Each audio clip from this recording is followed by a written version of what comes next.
Halo viewers Podcast RSHS, pada kesempatan kali ini saya akan sharing mengenai dukungan keluarga dalam memberikan nutrisi pada pasien kanker yang menjalani kemoterapi. Untuk Anda yang saat ini sedang berjuang menemani keluarga yang mengidap kanker, tetap semangat ya. Meski mungkin terasa berat dan menimbulkan rasa cemas juga khawatir, tetap berusaha ingat kalau setiap dukungan dari kita ini sangat bermakna. Kondisi ini juga mungkin bisa dimanfaatkan untuk lebih memperhatikan, merawat, dan menyayangi keluarga kita yang sedang melawan kanker. Apa itu kanker? Kanker merupakan salah satu penyakit tidak menular yang setiap tahun selalu meningkat angka kejadiannya. Sel-sel kanker sendiri dapat mempengaruhi pada penurunan asupan makan, membuat pengosongan lambung lebih lambat, sehingga pasien mudah merasa kenyang, padahal makanan yang dikonsumsi hanya sedikit.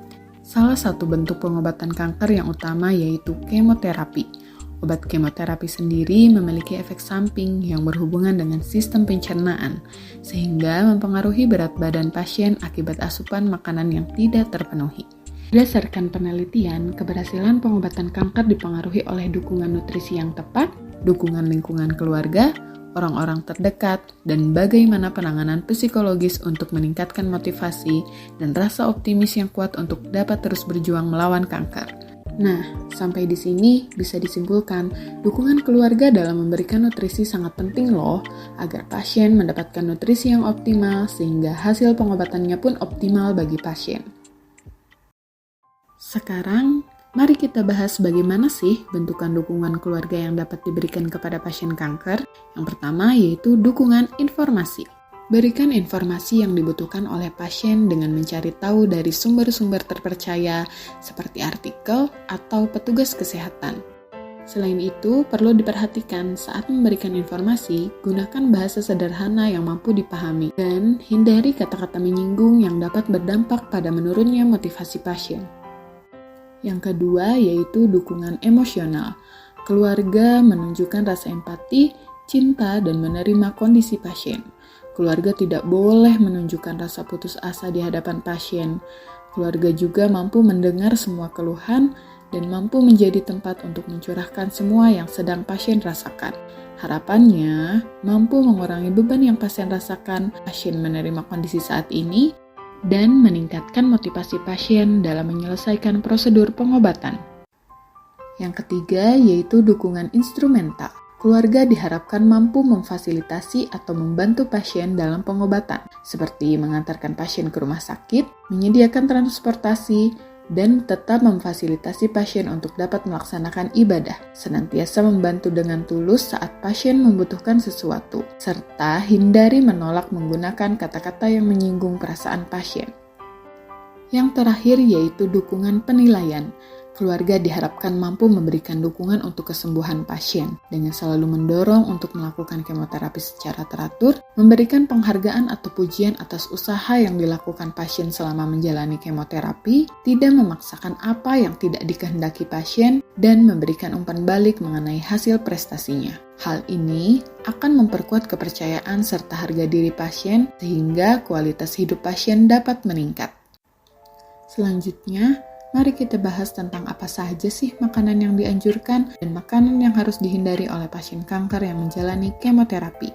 Sebelum itu, kita harus tahu tujuan terapi nutrisi pada pasien kanker yang menjalani kemoterapi. Yang pertama yaitu mempertahankan atau meningkatkan status gizi. Yang kedua yaitu membantu memperbaiki sistem imun tubuh pasien.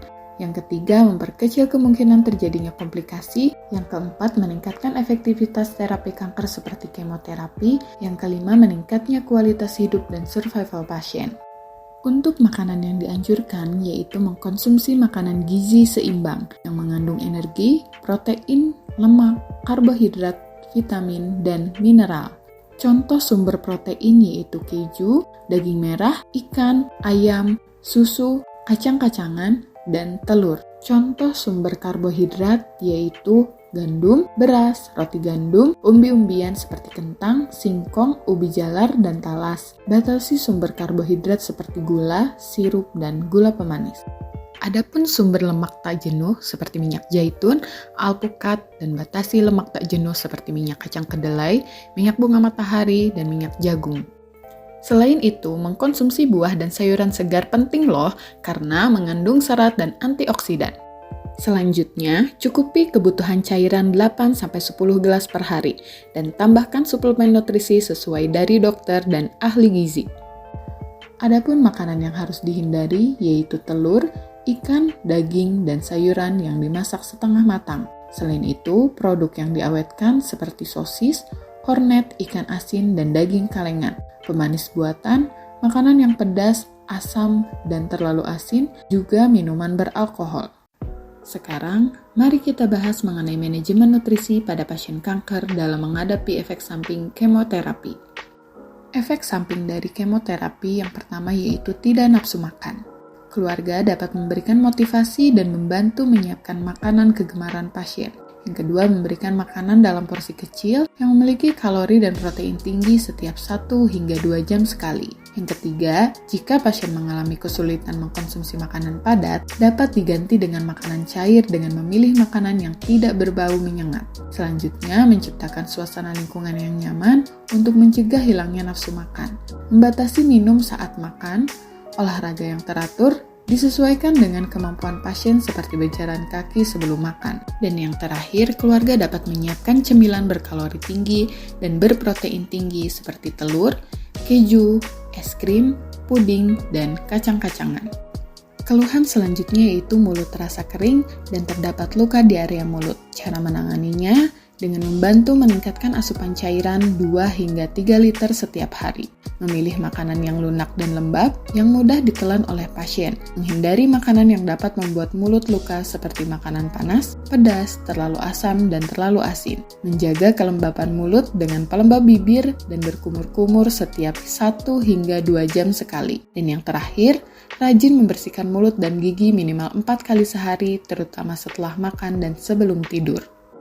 Keluhan berikutnya yang sering muncul yaitu mual dan muntah. Cara menanganinya dengan rajin mencuci mulut sebelum dan sesudah makan, minumlah sedikit demi sedikit dan hindari mengkonsumsi makanan pedas, berminyak, dan berbau menyengat yang dapat memicu rasa mual. Selanjutnya yaitu makan 5-6 makanan dalam porsi kecil di antara 3 makanan besar seperti puding, es krim, dan yogurt. Hindari membiarkan perut kosong karena akan memperburuk rasa mual.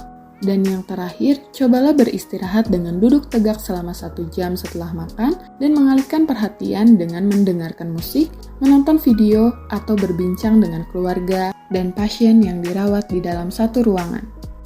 Efek samping berikutnya yaitu diare. Cara menanganinya yaitu dengan makan dan minum pengganti cairan hilang yang tinggi protein seperti sup dan pisang.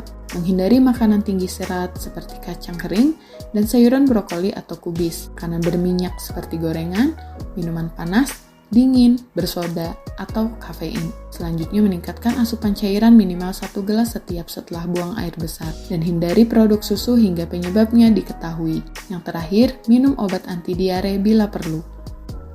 Selain diare, efek samping dari obat kemoterapi juga dapat menyebabkan BAB menjadi keras. Cara menanganinya yaitu mengkonsumsi makanan tinggi serat dan menghindari makanan yang menyebabkan gas seperti apel, alpukat, buncis, susu, minuman bersoda, sampai sembelit hilang. Selanjutnya, minum 8-10 gelas per hari. Cobalah minum air hangat di pagi hari. Melakukan aktivitas fisik seperti berjalan dan berolahraga secara teratur. Dan yang terakhir, jika BAB tetap keras, pertimbangkan oleh dokter untuk pemberian obat pencahar.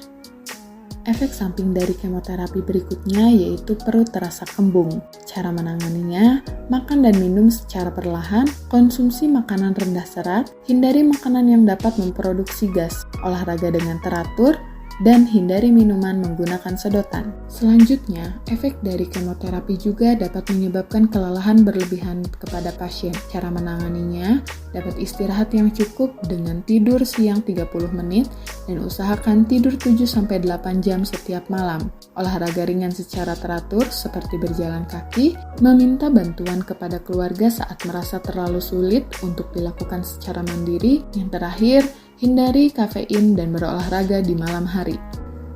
Efek samping dari kemoterapi berikutnya yaitu kekurangan sel darah putih.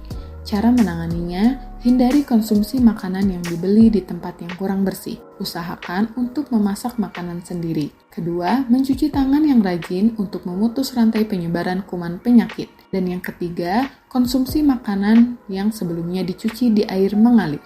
Efek samping berikutnya yang umum terjadi yaitu kekurangan sel darah merah. Cara menanganinya yaitu dengan transfusi darah.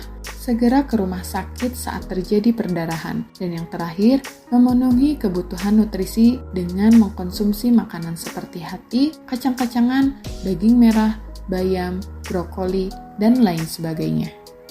Sekian sharing bersama saya kali ini. Ingat, dukungan kita sangat penting loh untuk pasien kanker dalam pemenuhan nutrisi demi meningkatkan kualitas hidup dan optimalisasi pengobatannya.